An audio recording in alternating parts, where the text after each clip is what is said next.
અંતિમ દેશના સ્વરૂપે ઉત્તરાધ્યન સૂત્ર અને ઉત્તરાધ્યન સૂત્રનો સમ્યક્ત્વ પરાક્રમ નામનો અધ્યયન. આ અધ્યયનની અંદર આપણે સૌપ્રથમ સંવેગ જોયો. સંવેગ એટલે કે વૈરાગ્ય.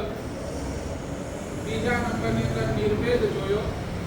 તે નિર્વેદનો અર્થ છે ત્યાગ. વૈરાગ્ય ત્યાગથી ભાવિત થયેલો જીવ શું કરે છે? તો ત્રીજા નંબરની અંદર એની પાસે ધર્મ શ્રદ્ધા આવે છે. આજે ત્રીજા ટોપિક ઉપર આપણે ચર્ચા કરીશું, ધર્મ શ્રદ્ધા. શાસ્ત્રકારો કે છે આપણા બધા પાસે છે ને 4 પ્રકારની ચક્ષુ છે. 4 પ્રકારના ચક્ષુ. નંબર 1, પહેલા નંબરના ચક્ષુ છે ચર્મ ચક્ષુ. ચર્મ એટલે ચામડીના ચક્ષુ. આ આપણને જે આંખો મળી છે એ ચર્મ ચક્ષુ. માતા પિતા દ્વારા આપણને આંખો મળી છે. જન્મતાની સાથે આપણને આંખો મળી છે. આપણે જોઈ શકીએ છીએ, આપણે બધું જાણી શકીએ છીએ આ આંખો. આ આંખો થકી શાસ્ત્રકાર કહે છે સૌથી વધારે પાપ જો કોઈ થતું હોય ને, સૌથી વધારે પાપ આ જગતની અંદર આપણે જો કોઈ કરતા હોઈએ ને, તો એનું માધ્યમ એક જ છે આ. બે તત્વ એવા છે જેનાથી પાપ વધારે થાય છે. તો સુનવાથી, સાંભળવાથી, બોલવાથી, સ્પર્શથી એટલા પાપ નથી થતા જેટલા પાપ આંખથી અને મનથી થાય છે. The very most powerful ઇન્દ્રિય આપણે કહી શકીએ, બહુ પાવરફુલ ઇન્દ્રિય જો કોઈ કહી શકીએ તો આંખથી કેટલાય બધા પાપો તમારા જીવનની અંદર ચાલે. બોલો, જીભને પણ ખાવાની ઈચ્છા ક્યારે થઈ? જોયું, દેખાયું કે ભાઈ આ તો બહુ સરસ આઈટમ છે અને એને ખાવાની પણ ઈચ્છા ત્યારે મનની અંદર છે. એટલે જોવાનું પાપ એ શાસ્ત્રકાર કહે છે સૌથી મોટું પાપ છે. આ ચર્મ ચક્ષુના કારણે રાવણ મર્યો. આની પાસે સુંદર એવી મંદોદરી હતી. રૂપના અંબાર જેવી સર્વ રીતે સંપન્ન એવી મંદોદરી હતી. છતાંય એને કોણ ગમી ગઈ? સીતા બહુ ગમી ગઈ. સીતા તરફ એની દ્રષ્ટિ પડી અને સીતા એને ગમે તેમ કહી દીધું કે આ સીતા મને જોઈએ જોઈએ અને જોઈએ. અને એના માટે એ સીતાનું અપહરણ પણ કર્યું. એ સીતાને જબરદસ્તી તો નહીં પણ એ મેળવવા માટે બધા જ પ્રયત્ન કર્યા અને છેવટે રામના હાથે આખી રામાયણ થઈ. એનું કારણ બોલો, તમારા જીવનની અંદર પણ જેટલા પાપ થાય છે ને એનું કારણ એટલે ભગવાન કહે છે આ ચર્મ ચક્ષુનો ઉપયોગ બહુ સંભાળીને કરો. આ ચર્મ ચક્ષુ, આ આંખની શક્તિ તમને મળી. પહેલા પણ કીધું આ આંખની શક્તિ આપણને મળી છે એ પુણ્યના ઉદયથી મળી છે અને પુણ્યના ઉદયથી આ આંખની શક્તિનો તમે સદુપયોગ કરો. નંબર 1 ચર્મ ચક્ષુ. નંબર 2 બીજા નંબરના ચક્ષુ છે વિચાર ચક્ષુ. આ વિચાર ચક્ષુ તમને વિચારતો કરનાર કોઈ હોય ને, નાના બાળક, એને બહુ વિચાર ના આવે. નાના બાળકને તો કે મને જોઈએ એટલે જોઈએ, બરાબર ને? એને કાંઈ આ મારા માટે સારી છે કે આ મારા માટે ખરાબ એવું કોઈ વિચાર નાના બાળકને. મોટો જેમ જેમ થતો જાય ને એને બધા જ વિચાર આમ આવે. આમ કરું, આમ કરું, આમ કરું, તેમ કરું, બરાબર ને? મારે અહીંયા જવું છે, મારે ત્યાં જવું છે, મારે આ ખાવું છે, મારે આ પીવું છે. આ ક્યાંથી આવ્યા વિચાર? આ ક્યાંથી આવ્યા? આ મનમાંથી આવ્યા વિચાર. પણ આપ્યા કોણે? નહીં આપ્યા કોણે? તમારી યુનિવર્સિટી આપ્યા કે ભાઈ તારે જો આ જીવનની અંદર જીવન તારે કમાવવું પડશે, બરાબર? અને કમાવવું હોય તો તારે કામ કરવું પડશે. આ કોણે નાખ્યું વિચાર તમારામાં? હવે તમે ઇકોનોમિક્સ ભણ્યા ને, ઇકોનોમિક્સ શું કહે? આ કે ને તમારે જો તમારી ગ્રોથ કરવી છે તો તમારે શું કરવું છે? ભાઈ ભણો એટલે કમાઓ એટલે તમને પૈસા મળશે. મારે પૈસા જોઈએ છે. આ વિચાર ક્યાં આવ્યો? મનમાં. એટલે આ બધી તમારી યુનિવર્સિટીની દેન, ચર્મચક્ષુ માતા પિતાની દેન, આ વિચાર ચક્ષુ યુનિવર્સિટીની દેન. કેટલોય વિચારો છો, કેટલું બધું વિચારો છો. આખો દિવસ તમે શાસ્ત્રકાર એમ કહે છે, સાયન્સ પણ એમ કહે છે, એક સાથે નહીં તો 70 થી 80,000 વિચાર આખા દિવસની અંદર માણસના મગજની અંદર ચાલે છે. અને એવા વિચારની અંદર એટલો બધો ગળાટૂટ થઈ ગયો છે, એટલો બધો ગળાટૂટ થઈ ગયો છે, વાત ન પૂછો. જેમ ચર્મચક્ષુ રાવણને માર્યા, તેમાં વિચાર ચક્ષુએ દુર્યોધનને માર્યા. એણે એક જ વિચાર કર્યો, બસ આ હસ્તિનાપુરનો રાજ કોનો? મારો. મારે આ રાજ બીજા કોઈને આપવો નથી. આ હસ્તિનાપુરનો રાજ મારો, આ મારે બીજા કોઈને આપવો નથી.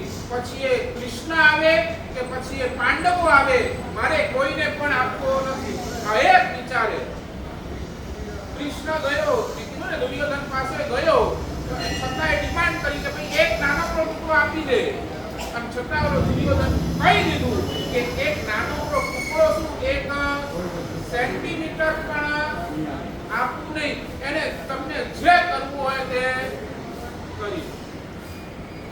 આ વિચાર ચક્ષુના કારણે દુર્યોધન ગયો. 24 કલાક આ વિચાર ચાલે છે. મનની અંદર આ વિચાર ચાલે છે અને જીવ આ વિચારોના કારણે દુઃખી થાય છે. નંબર 1 ચર્મચક્ષુ, નંબર 2 વિચાર ચક્ષુ, નંબર 3 વિવેક ચક્ષુ. વિવેક ચક્ષુ મારા માટે શું સારું છે અને મારા માટે શું ખરાબ છે, આ કોણ લઈ આપે? તો તમને વિવેક લઈ આપે. એક બાજુ શાસ્ત્રકાર એમ કહે છે, તમને જો જ્ઞાન જોઈએ છે તો જ્ઞાન માટે વિનય જોઈએ, પણ એ જ્ઞાન તમારા અંદર ક્યારે પરિણમે? જ્યારે તમારી પાસે વિવેક દ્રષ્ટિ હોય તો. જો તમારી પાસે વિવેક દ્રષ્ટિ નથી તો એ જ્ઞાન પણ જ્ઞાન નથી, એ અજ્ઞાન છે. રિપીટ, જો તમારી પાસે વિવેક દ્રષ્ટિ નથી તો જ્ઞાન પણ જ્ઞાન નથી, એ તમારા માટે અજ્ઞાન છે. કેમ?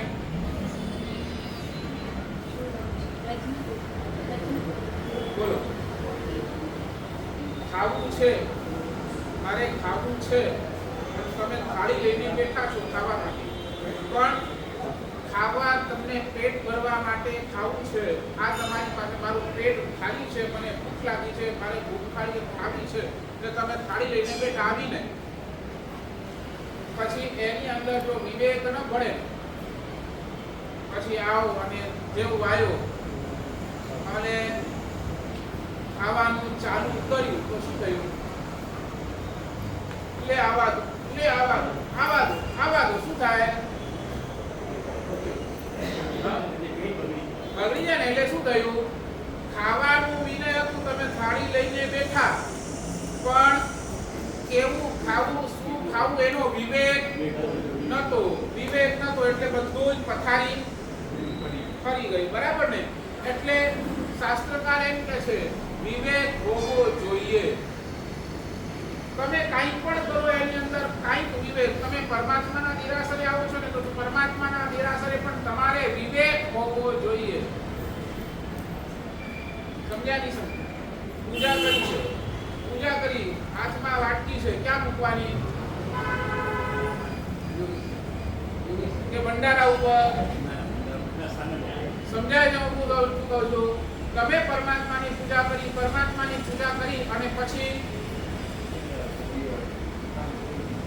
જો ભંડારા ઉપર મૂકો એટલે તમે વિવેક ચૂક્યા, તમે એના સ્થાને જઈને મૂક્યા, તો એ આપણો શું થયો? વિવેક. બોલો ને, પૂજા કરવા આપણને ખબર છે આટલી જ કેસરની જરૂર છે, તો આપણે આટલી જ કેસરને પછી વાટકા ભરીને કેસર લઈએ ને પછી આમને આમ વેસ્ટ કરીએ, તો શાસ્ત્રકાર કહે છે દેવ દ્રવ્યનો દોષ લાગે.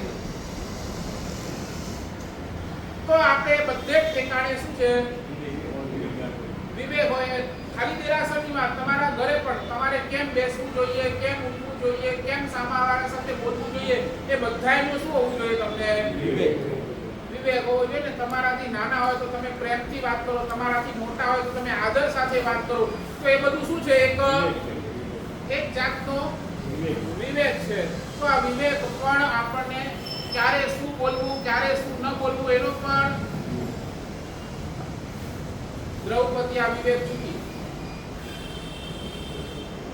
દ્રૌપદીએ વિવેક ચૂકી. શું બોલી? બરાબર ને? કયા સમયે શું બોલવું એ વિવેક ચૂકી. એટલે એને સીધું કહી દીધું, આંધળાનો દીકરો આંધળો. અને ઓલા દુર્યોધને ગાંઠ બાંધી લીધી. હવે આને તો એક બોલવાના અંદર વિવેક ચૂકાયું, બધું જ પથારી ફેરવી દીધી. આખું એ મહાભારતનું સર્જન થઈ ગયું. એટલે નંબર 1 ચર્મચક્ષુ, નંબર 2 વિચાર ચક્ષુ, અને નંબર 3 વિવેક ચક્ષુ, અને ચોથા નંબરની અંદર સૌથી પાવરફુલ કોઈ ચક્ષુ હોય તો શાસ્ત્રકાર કહે છે શ્રદ્ધા ચક્ષુ.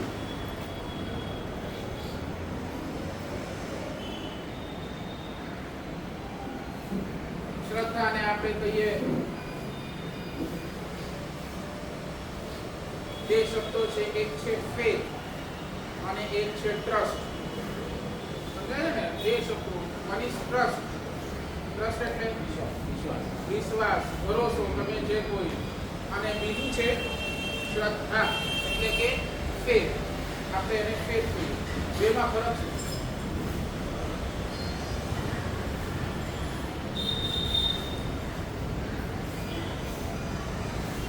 તમને શું કહું? અમેરિકન ડોલર છે ને, અમેરિકન ડોલર જોયો છે? અમેરિકન ડોલર ઉપર છે ને લખેલું છે વી ટ્રસ્ટ ઇન ગોડ. બજાર પર જોજો એટલે લખેલું છે વી ટ્રસ્ટ ઇન ગોડ. સાચું બોલો. હું તમને પૂછું, ભગવાન ટ્રસ્ટ માટે છે, ટ્રસ્ટ કરવા યોગ્ય છે કે ફેથ કરવા યોગ્ય? ભગવાન ઉપર ભરોસો રખાય કે ભગવાન ઉપર શ્રદ્ધા રખાય? તો બેવમાં ફરક છે. ટ્રસ્ટ અને ફેથ બેવમાં ફરક છે.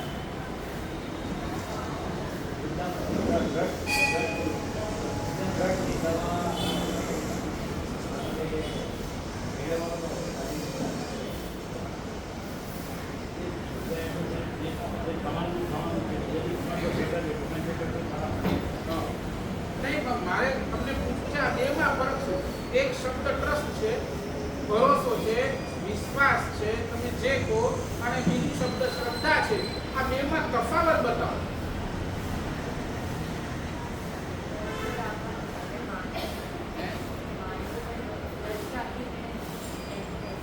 બંનેમાં માનવાનું છે ને. ટ્રસ્ટ તમે સામેવાળા ઉપર ટ્રસ્ટ રાખો તો તમે એનું માનો છો, તમે શ્રદ્ધા રાખો તો એ માનો છો. બેમાં ફરક છે.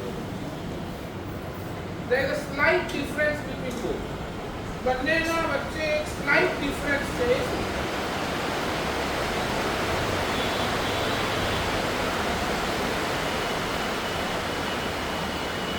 સમજાય? નહીં સમજાય? ચાલો હું નાના એક્ઝામ્પલ દઈને તમને ક્લિયર કરી દઉં. ટ્રસ્ટ અને શ્રદ્ધા વચ્ચેનો ફરક. તમને મારા ઉપર ભરોસો, તમને મારા ઉપર ભરોસો. હવે એ ભરોસો તમે જે એંગલથી રાખ્યો હોય ને, જે એંગલથી તમે મારા ઉપર ભરોસો રાખો, એ એંગલમાં જો ગડબડ થાય ને, મારા સાહેબ બહુ સારા છે, તમે એક એંગલ પકડ્યો કે નહીં, મારા સાહેબ પાસે જઈએ ને તો આપણને બહુ સારી રીતે ટ્રીટ કરે છે, બહુ સારી રીતે વાત કરે છે, અને તમે એના હિસાબે તમે મારા ઉપર શું રાખી? ભરોસો રાખો. પણ તમે વળી પાછા એક 10, 15, 20, 25 મહિના પછી આવો અને હું તમને આવે તો એ ભેગું પકડાવી દઉં. સમજ્યા? પકડાવે એટલે તમે તમારા ઉપર ફાઇલિંગ તમને ગમે તે બોલો, શું લાગે? એ વખતે તમને શું થાય? ભરોસો તમારો જે એંગલથી તમે મારા ઉપર ભરોસો રાખો તો એ એંગલ ન થયું એટલે એ ભરોસો તૂટી ગયો. પણ અગર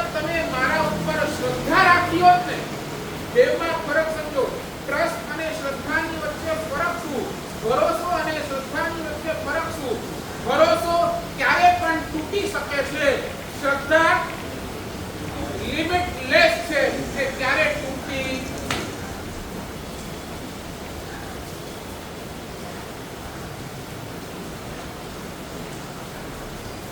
વિશ્વાસ કહેવાય ને આપણે જો સામાએ વિશ્વાસઘાત કર્યો, સામે વાળાએ મારો ભરોસો તોડ્યો, જે તૂટી જાય એનું નામ ટ્રસ્ટ, એનું નામ ભરોસો, એનું નામ વિશ્વાસ. જે બિલકુલ પણ ન તૂટે, જે એ ગમે તેમ કહેવાય ને કે ઉપરથી આગ તૂટે કે નીચેથી ધરતી ધ્રુજે, પણ એક શ્રદ્ધા જેના ઉપર રાખી છે તે શ્રદ્ધા 1% પણ હલવાનું નામ ન લે.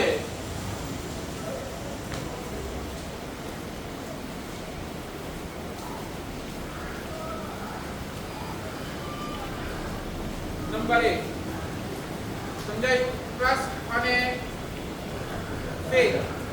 બરાબર. નંબર 2 તમે છે ને તમને છે ને મારો ભરોસો, મારા ઉપર ભરોસો પાછો લાવવા માટે હું તમને 1000 પ્રકારના લોજિક આપીશ. તમારો ભરોસો મારા ઉપરથી તૂટી ગયો છે એઝ ફોર એક્ઝામ્પલ, તો એને જોડવા માટે હું છે ને 1000 પ્રકારના લોજિક આપી શકું. અરે ત્યારે મારી માનસિક સ્થિતિ આવી હતી, ત્યારે મારાથી આવું બોલાઈ ગયું, મારે ન બોલવું જોઈતું હતું, પણ શું કરું, હું એકદમ ફ્રસ્ટ્રેટેડ હતો ને આવું હતું, અને તમે સામે મળ્યા એટલે સમજાય ને. હું તમને એ કન્વિન્સ કરવા માટે હજારો પ્રકારના લોજિક ત્યાં, હજારો પ્રકારના આન્સર્સ ત્યાં તમને આપી શકું. પણ ફેથ એવું છે જ્યાં એક પણ પ્રકારનો લોજિક ક્યારેક પણ લાગતું. તમે શ્રદ્ધાને ક્યારે પણ લોજિક થી પ્રૂવ કરી જ નહીં શકો. ટ્રસ્ટ ને હજી તમે ક્યાંક લોજિક થી અને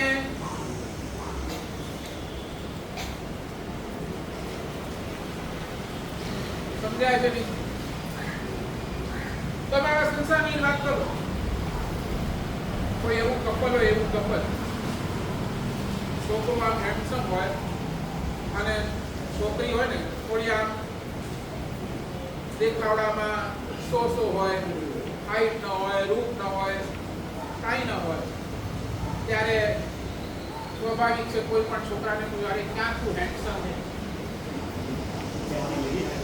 અને ક્યાં તું આવી, પણ એનો જવાબ શું હશે?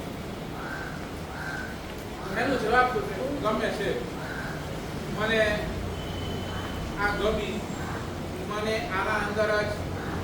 હવે એના અંદર પછી કાંઈ લોજિક ચાલે નહીં કે આ કે કાળી છે કે ગોળી છે કે આ ઊંચી છે કે હાઈટમાં છે કે એની અંદર પછી કાંઈ મને આ ગમી ગઈ બસ. હવે અહીંયા બીજું કોઈ લોજિક. બરાબર. સંસારના ક્ષેત્રની અંદર પણ તમારી પાસે આ આવી નાનકડી પણ ફેથ નહીં, આ મારી ઘરવાળી મને પસંદ છે, દુનિયાને ગમે તે ન ગમે પણ બસ. તો ત્યાં કોઈ લોજિક કામ કરતું. જેમ તમારા સંસારના ક્ષેત્રની અંદર ક્યાંક લોજિક કામ નથી કરતું, તેમ શાસ્ત્રકાર ગોપદ કહે છે કે આ ધર્મના ક્ષેત્રની અંદર પણ અહીંયા પણ તમે શ્રદ્ધાને પ્રૂવ કરવું હોય તો એક પણ લોજિક અહીંયા કામ નથી આવતું.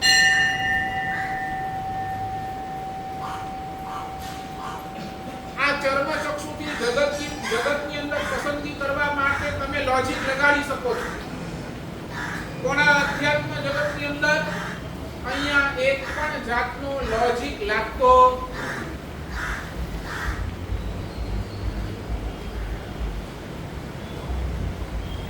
તમારે પૂછો ને સાહેબ આ તમને સાધુ જીવનની અંદર શું મળ્યું, તમે શું કામ દીક્ષા લીધી, પૂછી શકો. અમારી પાસે એક જ જવાબ છે. શ્રદ્ધાનું ડેફિનેશન લખવું હોય તો લખી નાખો. શ્રદ્ધા કોને કહેવાય? શ્રદ્ધા શાસ્ત્રકાર ભગવાન એમ કહે છે જે ચીજ હાથમાં નથી એ ચીજને પ્રાપ્ત કરવા માટે હાથમાં રહેલી ચીજને છોડી દેવી એનું નામ શ્રદ્ધા. રિપીટ, જે ચીજ હાથમાં નથી, જે મને દેખાતી નથી, જે હાથમાં નથી એ ચીજને પ્રાપ્ત કરવા માટે જે ચીજ દેખાય છે, જે મારા હાથમાં છે એની છોડી દેવી એનું નામ શ્રદ્ધા. નહીં બેઠી, હજી નહીં બેઠી, ક્લિયર કરવું હજી. પાછું એકવાર રિપીટ કરું. જે ચીજ મને દેખાતી નથી, જે ચીજ મને મારા હાથની અંદર નથી એ ચીજને મેળવવા માટે જે ચીજ મારા હાથમાં છે, જે મને દેખાય છે એ બધું જ છોડી દેવું એનું નામ શ્રદ્ધા.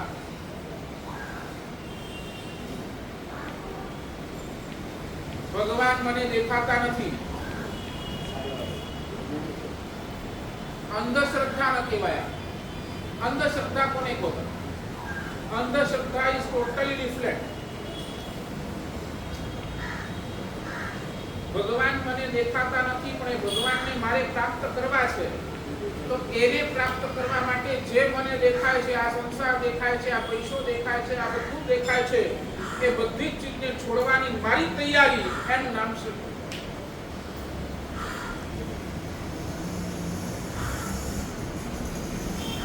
લાઈન પેટ કોની કહેવાય?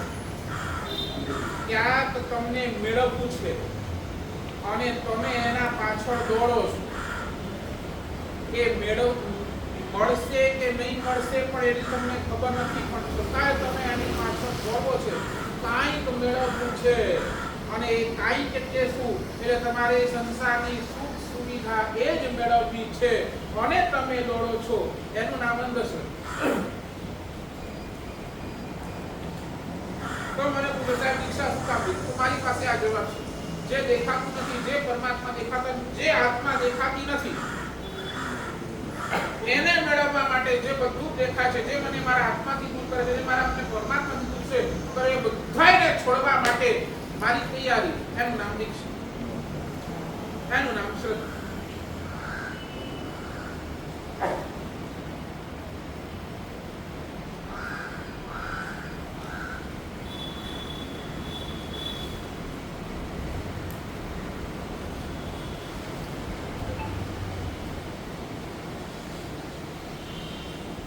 ક્યાંય તમે મને સમજો હજી પણ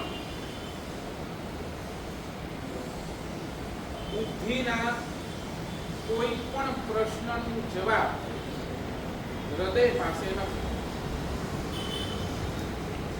રિપીટ, બુદ્ધિના કોઈ પણ પ્રશ્નનો જવાબ હૃદય પાસે નથી.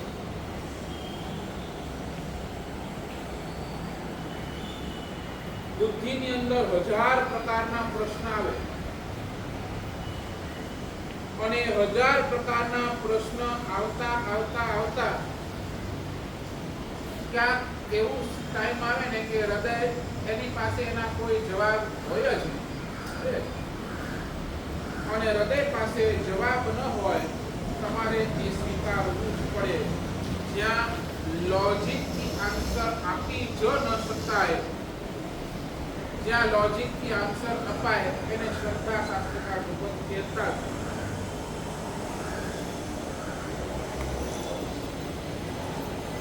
તમે બુદ્ધિથી કદાચ મારાથી બહુ આગળ હોઈ શકો, તમારા સંસારના ક્ષેત્રની અંદર તમારી બુદ્ધિ બહુ પાવરફુલ હોય છે, તમે બુદ્ધિથી કદાચ આગળ હોઈ શકો છો પણ હૃદયના ક્ષેત્રે બહુ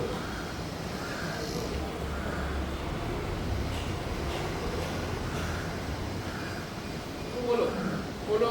સુરદાસ કેટલો ભણેલો? અભણ. સુરદાસ અભણ. તુલસીદાસ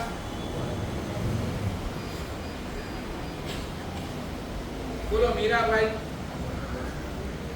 કાંઈ ભણી નહીં, તુલસીદાસ કાંઈ ભણ્યો નહીં, સુરદાસ પણ ભણ્યો નહીં.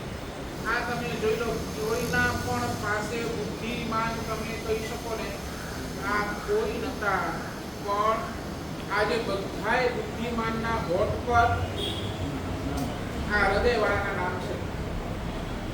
તમને આજ પણ કોઈનું નામ લેવું હોય ને તો એ ચંદનબાળાનો લો. તમને આજ પણ કોઈનું નામ લેવું હોય ને તો તમે આ મીરાબાઈનું લો. તમે તુલસીદાસનું નામ લો.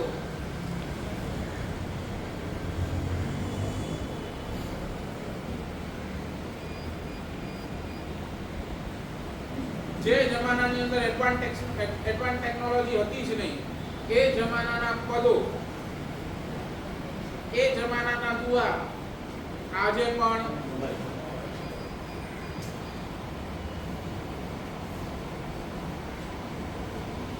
લતા મંગેશકરે ગમે એટલા સારા ગીત ગાતા હોય, લતા મંગેશકરે ગમે એટલા સારા ગીત ગાતા હોય, તમને કેટલું યાદ રાખે? કેટલું યાદ રાખ્યું? બોલો, કેટલું યાદ રહ્યું? પણ આજે પણ આ મીરાના, તુલસીદાસના, સૂરદાસના શબ્દો આજે પણ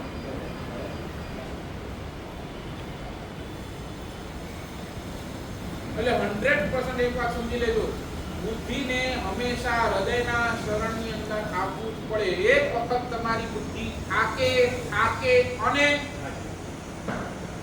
વિચારી તમે કેટલું વિચારશો, ચિંતન કરી તમે કેટલું કરશો, કેટલા લોજિક લગાડશો, કેટલા તમે બહાના આપશો, એટ ધ લાસ્ટ તમને ક્યાં આવવું પડશે?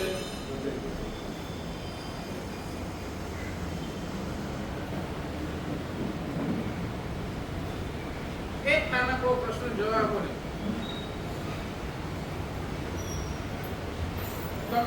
તમને તમારી બુદ્ધિ ઉપર જો ખૂબ ગર્વ નથી, એક નાનકડો પ્રશ્નનો મને જવાબ આપો. તમારી પાસે જેટલું છે જેટલું બધું ભેગું કરો, એક જગ્યાએ ભેગું કરો. તમારા પૈસા, તમારા દાગીના, તમારી પ્રોપર્ટી બધું તમે એક જગ્યાએ ભેગું કરો. ઇવન તો તમારું શરીર, તમારો પરિવાર બધું એક ઠેકાણે ભેગું કરો અને ખાલી એટલું વિચારો કે સમય જતા આમાંથી કઈ એવી ચીજ છે જેના ઉપર સમયની અસર ન પડે, એ ચીજનો તમે સ્વીકાર કરો. સમજાય છે? તમારી પાસે જેટલી બધી ચીજો છે શું કરો? એને ભેગી કરો અને ભેગી કરીને ખાલી એટલું જ વિચારો, આટલું જ ખાલી બાયફર્કેટ કરો કે આમાંથી કઈ એવી ચીજ છે કે જે સમય જતા એ ચીજ પર સમયની કોઈ અસર નહીં થાય એવી કઈ ચીજ છે? એવી એક ચીજ લઈ આવો.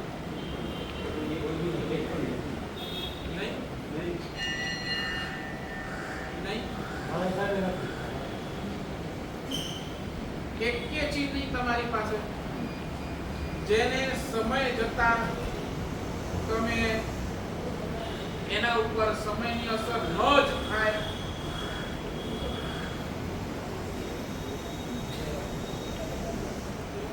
સમયની અસર બિલકુલ નહીં, એક પણ ચીજ નહીં આવે તો પછી તમે કોના પાછળ ભાગો છો? મને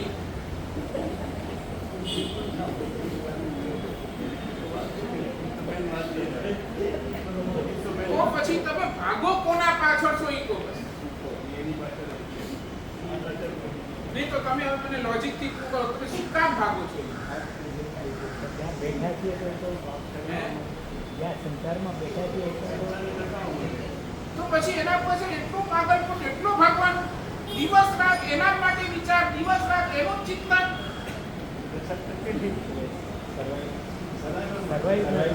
અરે ઠીક છે, હું પણ જો જમવાનું મને પણ જોઈએ, મને પણ સર્વાઈવ તો કરવું છે, જમવાનું મને પણ જોઈએ, બરાબર ને? ગોળી તો મારે પણ જોઈએ, શ્વાસ, આ ઓક્સિજન તો મારે પણ જોઈએ, બરાબર ને? કપડાં તો મારે પણ જોઈએ, બરાબર ને?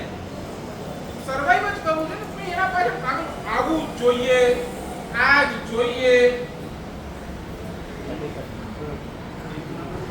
જે મળ્યું છે એમાં સંતોષ માનવો. જે ચીજ આપણને મળી છે એમાં સંતોષ માનવાની તૈયારી. કેમ નથી? હવે એ તો તમને કહું છું, જે ચીજ સમય જતા 100% ખરાબ થઈ જવાની 100%. You can't stop it, can't. છતાંય એની પાછળ એટલો પાગલપણ કેમ? સાહેબ બધી ચીજની ખબર છે પણ એ પરિસ્થિતિમાં પરિસ્થિતિ શું કરી? આ હવે તમારા બાના છે. નહીં નહીં, તમારે આજે લોજિકથી પ્રૂવ કરવું જ પડશે કે ના ભાઈ. તો બસ આનું નામ શ્રદ્ધા. આ શ્રદ્ધા જોડી લો.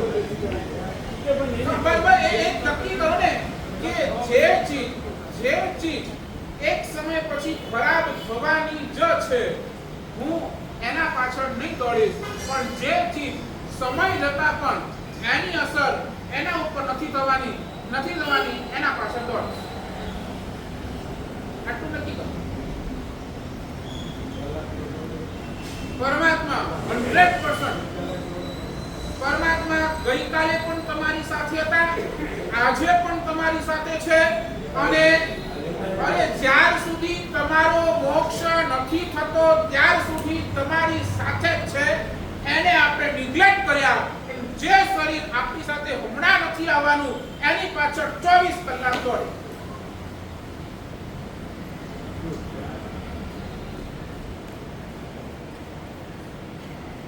ગઈકાલે છોકરો આવ્યો, સાહેબ મારો ભાઈ એટ ધ એજ ઓફ 36 ગયો.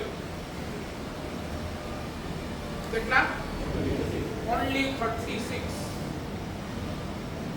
મારા સાહેબ સ્થિતિ કેવી? આજે સગાઈ છે. ગઈકાલે એને કેન્સર ડિટેક્ટ થયું. શું? આજે સગાઈ અને ગઈકાલે હજી આગલા દિવસે જ કેન્સર ડિટેક્ટ થયું. 2 દિવસ પછી જે પણ ઓપરેશન કરાવવાનું હતું, જે પણ કીમો કે રેડિયેશન જે પણ લેવાના હતા બધી જ લીધું. અરાઉન્ડ 2 કરોડ રૂપિયા ખર્ચા કરી. કેટલા? તમારી ભાષામાં કહો. 2 કરોડ રૂપિયા ક્યાં ખર્ચ્યા? કોના ઉપર ખર્ચ્યા? શરીર. હું કહું નરેન્દ્રભાઈ 5 કરોડ રાખો કે 500 કરોડ રાખો, તમે એટલું ગેરંટી કહી શકો છો કે ના આ શરીરની અંદર એક પણ રોગ નહીં આવે? કોના ભરોસે બેઠા? આવ્યું તમને અંતે તો અહીંયા જ આવવું પડ્યું. તો પહેલાથી માની લો ને અહીંયા જ આવવાનું છે તો અહીંયા જ બેસી જાઓ.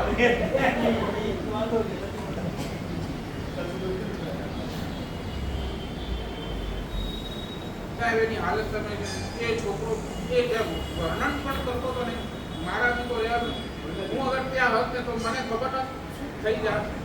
સાહેબ અહીંયાથી આમ હાથ નાખો, આટલો હાથ અંદર ઘૂસી જાય, આટલો ખવાઈ ગયો.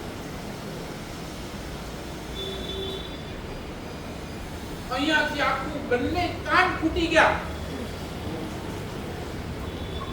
અહીંયાથી આટલું હાથ ખવાઈ ગયું. આટલું હાથ હતું ને માત્ર હાડકા ઉપર ઉભો.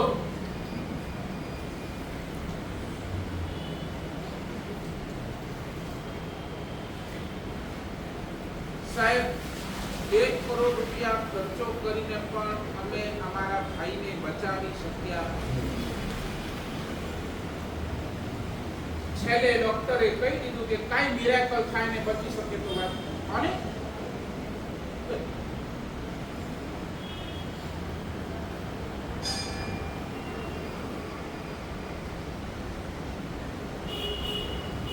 તમે કદાચ એને મારી દરેક વાત લોજિકથી તોડી શકો છો, પણ અંદર બેઠેલી આ શ્રદ્ધા છે ને એને અહીંયા મસ્તીથી રહીએ છે. કેમ રહીએ છે? અહીંયા આનંદ છે કેમ છે? ખબર છે કે સમય જતા આ બધું જ છે ને બધું જ ખલાસ થઈ જવાનું. એક ચીજ સમય જતા મારી ટકવાની નથી.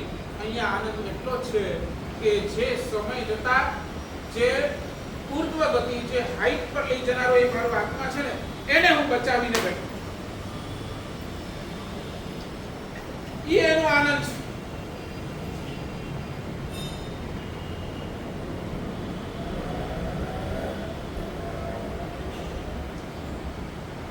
તમને હજાર લોજિક જ્યારે શું જવાનું મારા સાહેબનું કામ છે કહેવાનું, મારા સાહેબનો બધી ધંધો શું, મારા સાહેબને એ જ ઉપદેશ આપવાનું, બધું કે મારા સાહેબ આપણે બધી વાતો થોડી માનવાની હોય.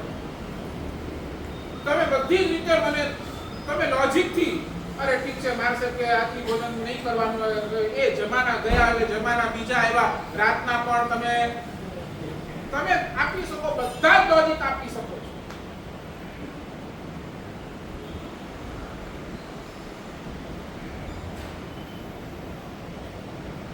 જેમ વગર પેટ્રોલે તમારી ગાડી ચાલી નથી શકતી, તેમ શાસ્ત્રકાર ભગવાન કહે છે વગર શ્રદ્ધાએ તમારો ધર્મ પણ જામી શકતો નથી.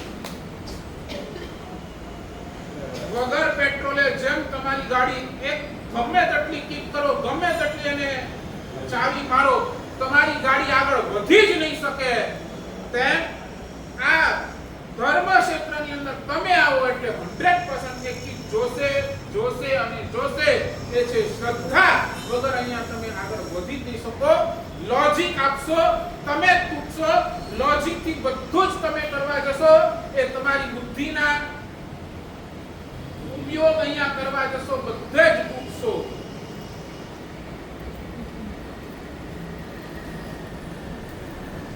આ ત્રીજું શાસ્ત્રકાર અહીંયા કહે છે કે તમારી પાસે આવી ધર્મ શ્રદ્ધા હોવી જોઈએ.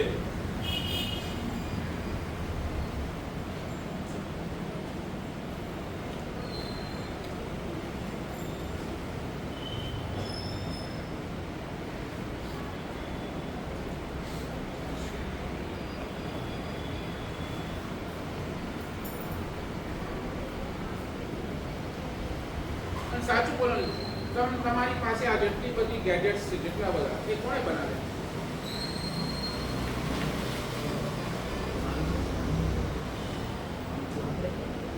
નહીં સમજ્યા મારી વાત?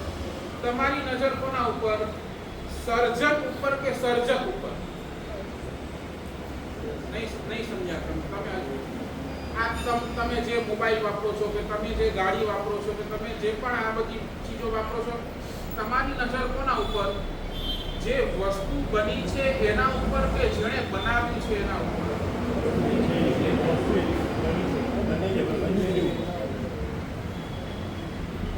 બરાબર. વસ્તુ તમારા હાથની અંદર આવી અને તમને વસ્તુ ગમી ગઈ, તમે આફરીન ટોકાઈ ગયા, પછી તમે પૂછવા જાઓ કે આ કોણે બનાવી?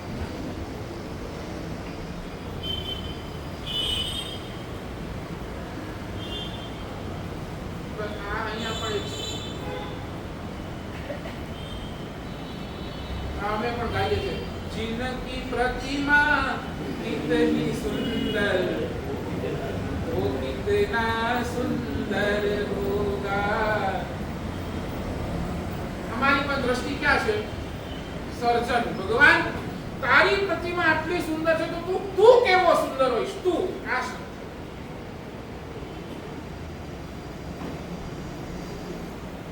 તમે બનાવવાવાળાને ન જોતા પણ તમે ભગવાનને જોઈને શું થાવ છો?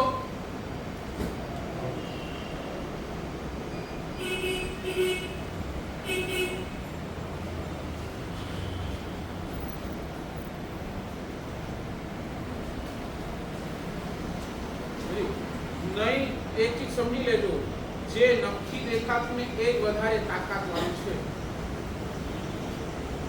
આ જગતની અંદર જે નથી દેખાતું ને એ જ વધારે તાકાત વાળું છે.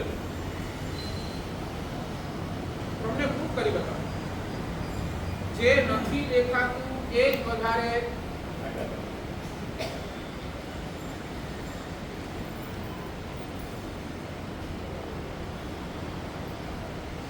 સાચું બોલો. તમે ગાડી સ્કૂટર ડ્રાઈવ કરતા હો, સ્કૂટર બરાબર, સ્કૂટર ગામડેથી દેખાય તો તમને શું લાગે કોણ ચલાવે? એના ઉપર કોઈ વ્યક્તિ બેઠેલો દેખાય, બરાબર, એ વ્યક્તિ ચલાવે. હવે એ ચલાવે છે તો કોના આધારે ચલાવે છે? કોના આધારે? બરાબર ને? તમે કારમાં બેઠો તો સ્ટીયરિંગ, તમે સ્કૂટર પર બેઠા હો તો એનું હેન્ડલ, બરાબર ને? વ્યક્તિ હેન્ડલના આધારે ગાડી ચલાવે છે અથવા વ્યક્તિ સ્ટીયરિંગના આધારે ગાડી ચલાવે, બરાબર ને? હવે આ સ્ટેરિંગ આમ કરવું કે આમ કરવું કોણ શીખવાડે? તમારી બુદ્ધિ, બરાબર ને? તમારી બુદ્ધિ એ કે છે કે ભાઈ આમ કર ને આમ કર ને આમ કર. હવે બુદ્ધિને ચલાવનાર કોણ?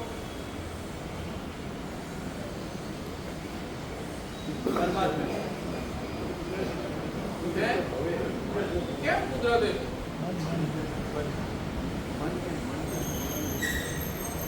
નહીં બોલો. અંદર બેઠેલો આત્મા, અંદર બેઠેલો આત્મા ઈ જો ન હોય તો બુદ્ધિ ચાલે? ઈ બુદ્ધિ ન ચાલે તો આમ હાથ ચાલે? ન ચાલે ને તમે ગાડી ચલાવી શકો? સમજ્યા નહીં સમજ્યા મારી વાત? સાચું બોલો. હાથ દેખાય, સ્ટેરિંગ દેખાય, હાથ દેખાય, તમારી બુદ્ધિ દેખાય અને બુદ્ધિની પાછળ રહેલો આત્મા દેખાય. તો સાચું બોલો, કોણ તાકાત વાળું વધારે? તમારા હાથ વધારે તાકાત વાળા, તમારી બુદ્ધિ વધારે તાકાત વાળી, કે તમારી ન દેખાતી આત્મા વધારે તાકાત વાળી?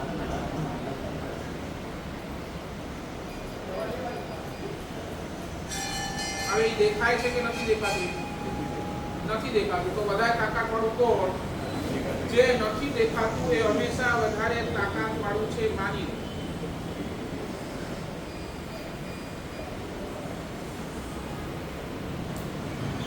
સાચું બોલો. આંખ જુએ છે, આંખ જુએ છે, પણ આંખ જુએ છે, આંખની પાછળ રહેલું આખી આંખ નથી હોતી. અંદર શું છે? કીકી. અને કીકીથી શું દેખાય છે? બરાબર ને? એક પાછળથી એક ઇનવિઝિબલ ફોર્સ આવે છે જેના થકી તમે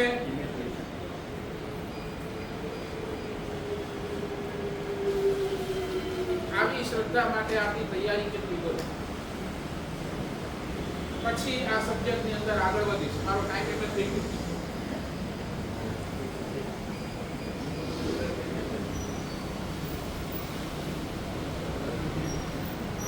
ને તમે એક મરેલો માણસ છે અને એની બાજુમાં જીવતો માણસમાં સૂતો છે. એક સૂતો છે, મરેલો છે, એક સૂતો છે, જીવતો છે. બેને ઓળખો કેવી રીતે?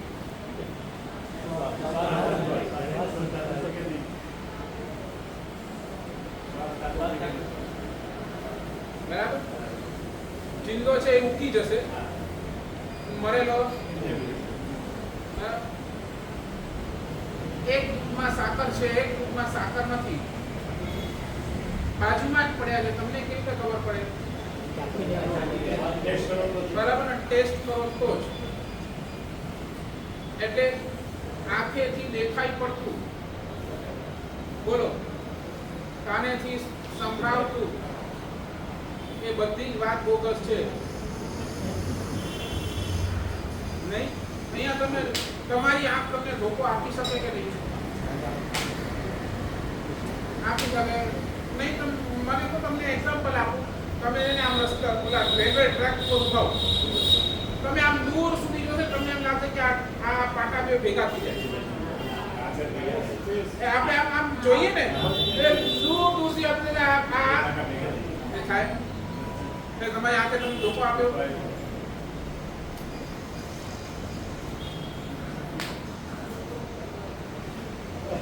તમે દેખો છો એમાં પણ તમને ભ્રમ થઈ શકે છે. તમે સાંભળી શકો છો એમાં પણ તમને, તો તમારી શ્રદ્ધા ક્યાં? બોલો.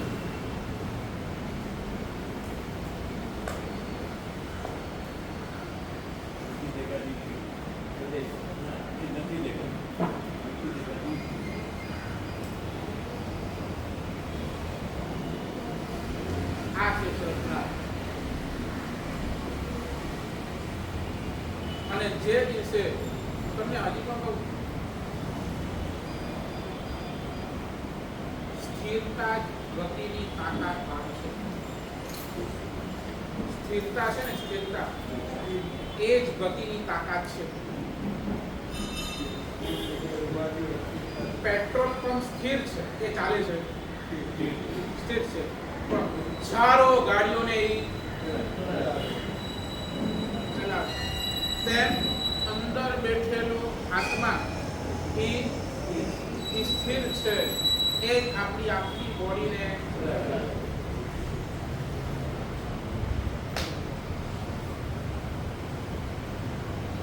બસ આજે એટલું નક્કી કરો, મારે મારા જીવનની અંદર ડિસિઝન વિઝિબલ ને જોઈને નહીં, ઇનવિઝિબલ ને જોઈને કરવા.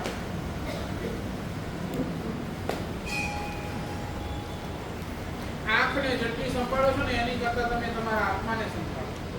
શરીરને જેટલું સંભાળો છો ને એની કરતા શાસ્ત્રકાર કહે છે તમારી આત્માને સંભાળો, 100% બચી જશો. આનું જ નામ ધર્મ શ્રદ્ધા.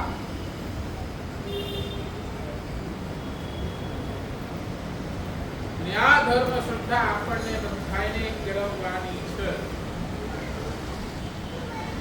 જે દિવસે આવી ધર્મ શ્રદ્ધા આવી, સમજી લેજો